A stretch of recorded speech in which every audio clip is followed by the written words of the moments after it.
Back in the year of our Lord, 2013, Shane Black was on the red carpet or giving the interviewer something about his film Iron Man 3, and when asked why he always sets his films during Christmas, Shane Black answered, "Christmas is fun, it's unifying, and all of your characters are involved in this event that stays within the larger story. It roots it, I think. It grounds everything. At Christmas, lonely people are lonelier, seeing their friends and families go by. People take reckoning, they take stock of where their lives are at Christmas."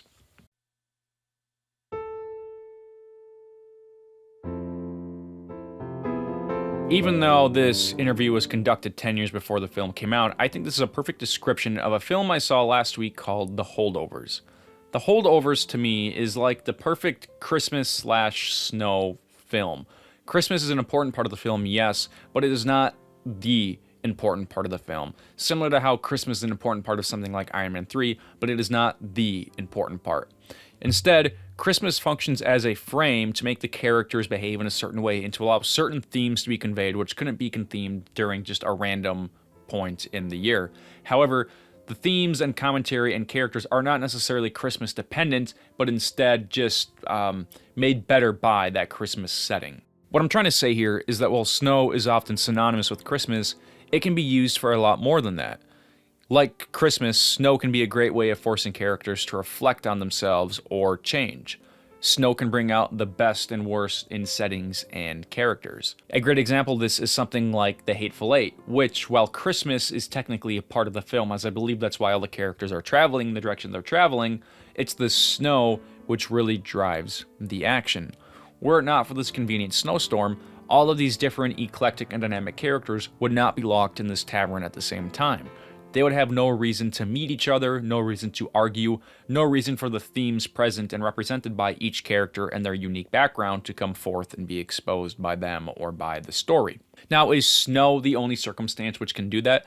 No, of course not. A good rainstorm or like a hurricane party is another great setting for the same type of thing to happen. But I think that there is something unique in the feeling about snow which changes these stories or sets these snow-dependent stories apart from, say, the rain-dependent stories or the hurricane party stories or the island stories. Snow as a tool of atmosphere or setting can double both as something positive and as something negative, which I will get to later.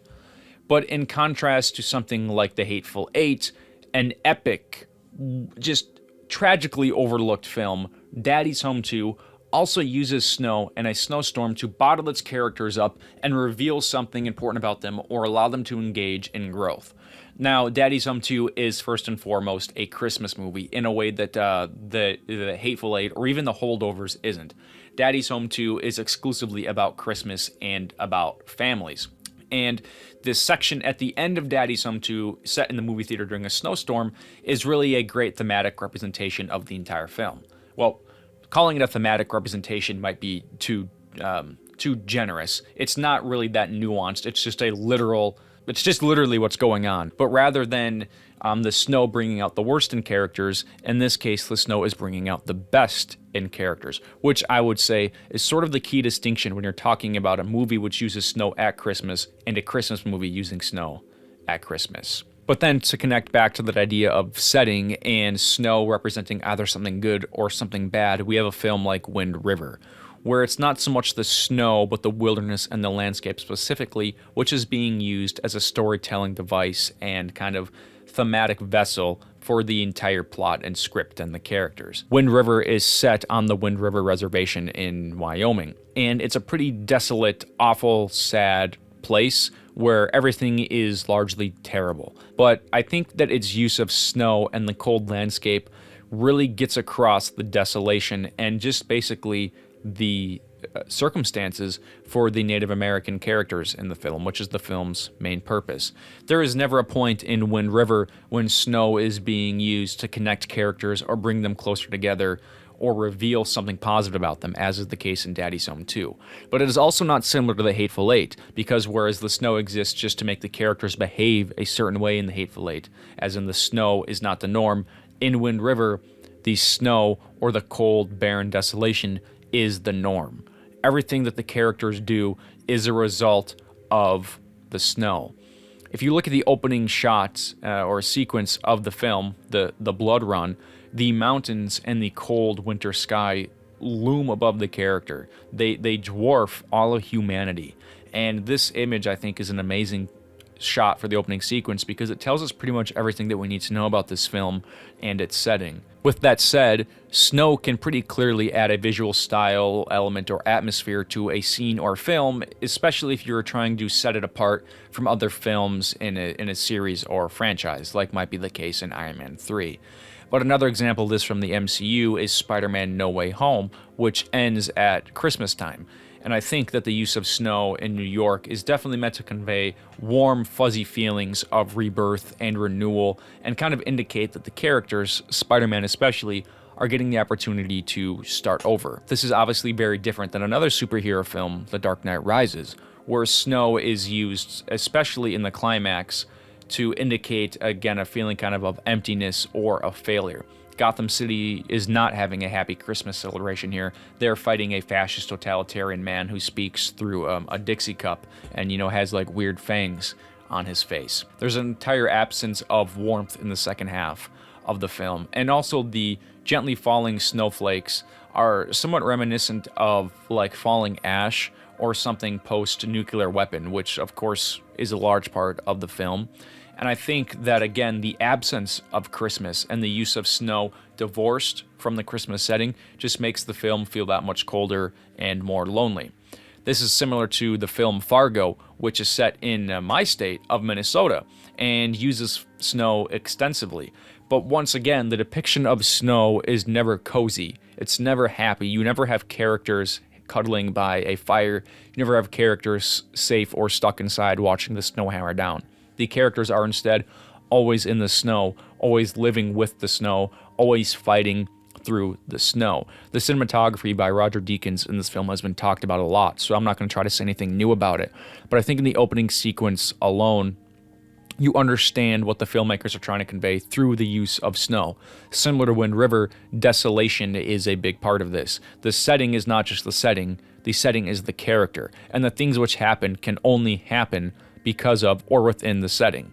Now, of course, there's all the meta text about Minnesota culture and Minnesota nice and, all the silly, goofy stuff about that. But snow is a huge part both of Minnesota and the actual text of this film. And the opening sequence here has these wonderful, huge, sweeping images of snow and snowy landscapes, which, if you're not familiar with snow, might look extremely frightening or strange. But if you are a Minnesotan, as all the characters in the film are, you know that that's just life. Like, that looks like my average drive to work about 6 out of the 12 months of the year. But then again, we have another kind of just minor example in something like The Force Awakens, where the climactic battle takes place in a snowy forest. And this is able to create great visual style and flair and atmosphere. And I remember being really struck by this lightsaber battle when the film first came out when I was 16, because it felt so much different than prior lightsaber battles in the Star Wars films. And I actually think that this scene is probably one of the best from the Disney-era Star Wars movies because of the intensity of it. Driven largely by Adam Driver's performance, but also Daisy Ridley's. And actually, the direction here, though, for once, is unique and interesting from J.J. Abrams.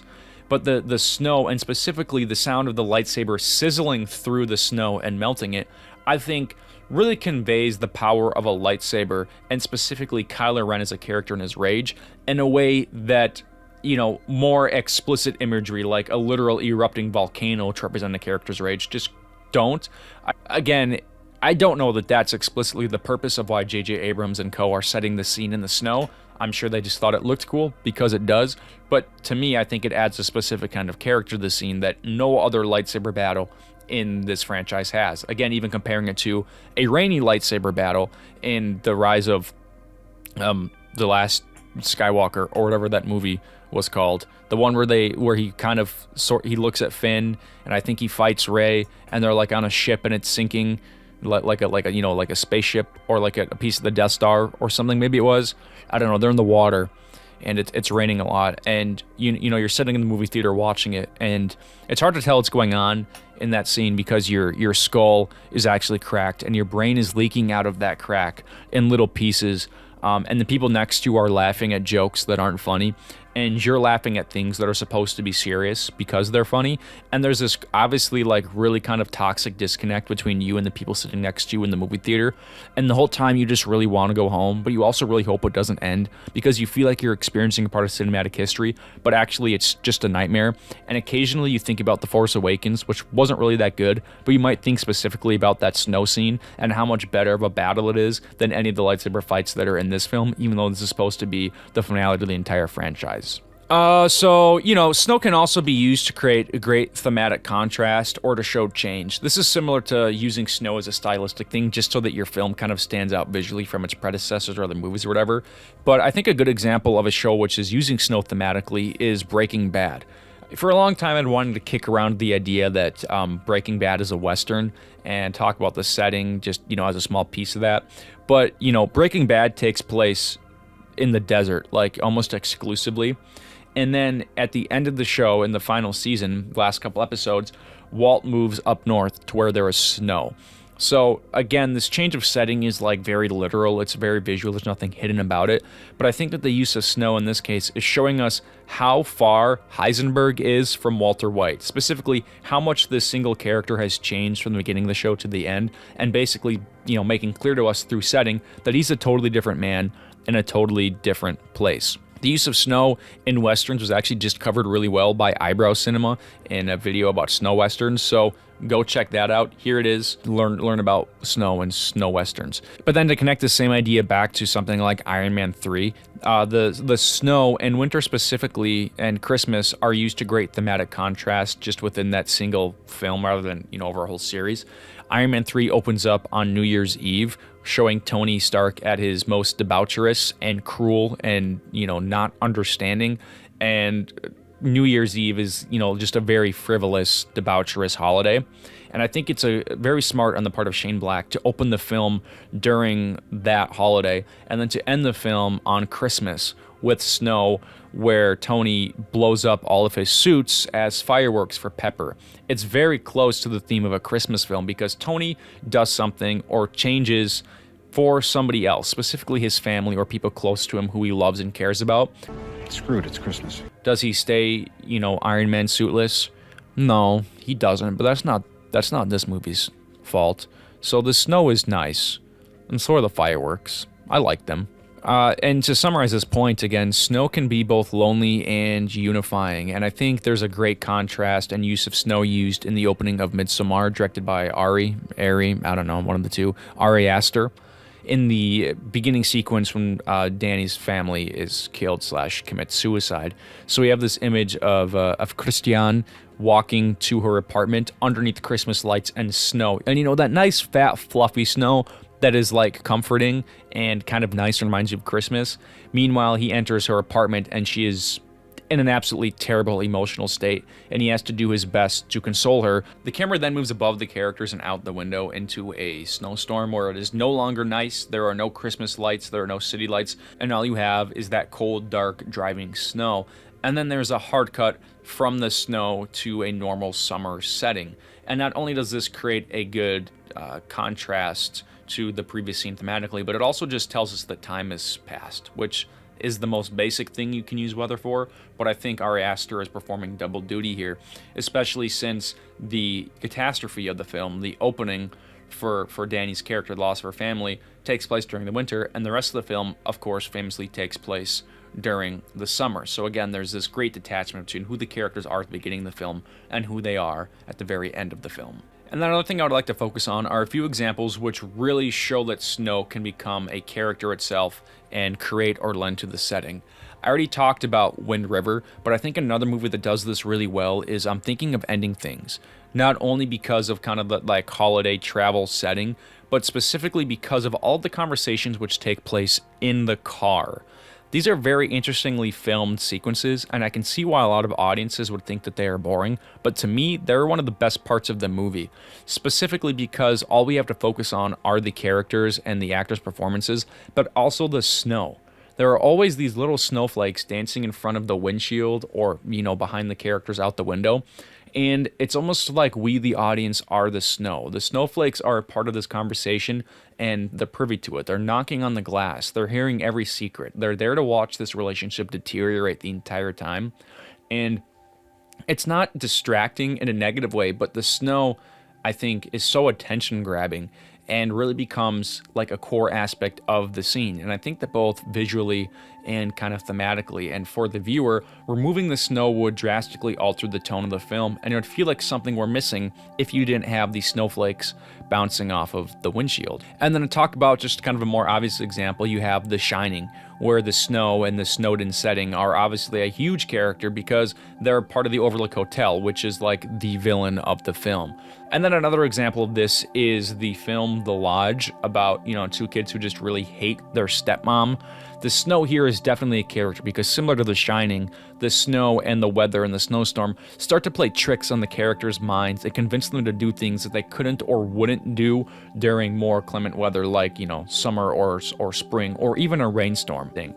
The Lodge can only take place during Christmas, yet it's not a Christmas movie, and the snow setting cannot be removed or divorced from the film, just like you cannot remove one of the characters from the film. And then lastly, snow can also be used for basic symbolism. It's easy to create great contrasting images with snow, or really anything white, but also snow is a great symbol in something like the recently released Ballad of Songbirds and Snakes, where the character's name is literally Snow, and snow and its portrayals are used to represent where that character is in his emotional growth or journey. So, in summary, snow can add a lot to a story when used for something other than fluff. Snow can be used for symbolism, snow can be a character, and snow can just force characters into unique situations and make them reveal things about themselves that they never would have otherwise. I love snow in movies. If there is snow in a movie, I automatically give it an extra star on Letterboxd. Not actually, but, kind of.